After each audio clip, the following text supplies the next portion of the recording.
কয়লা আপনি যতই ধুবেন, যতই ঘষবেন, ময়লা কিন্তু যাবে না। ঠিক জামাত শিবিরের কর্মীরাও সেই রকম। ওদেরকে আপনি যতই বুঝান, যতই কিছু করেন না কেন, ওরা যতই ইসলামিক দলের কর্মী হোক না কেন, ওদের রুচি আর ওদের ব্যবহার, ওদের মনুষ্যত্ব, ওদের নোংরামি কখনোই পাল্টাবে না।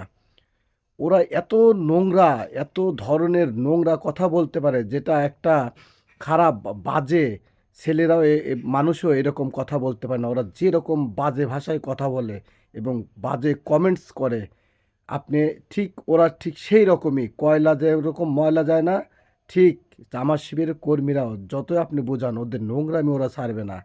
তাই এদের থেকে দেশের জনগণকে অবশ্যই সাবধান হতে হবে।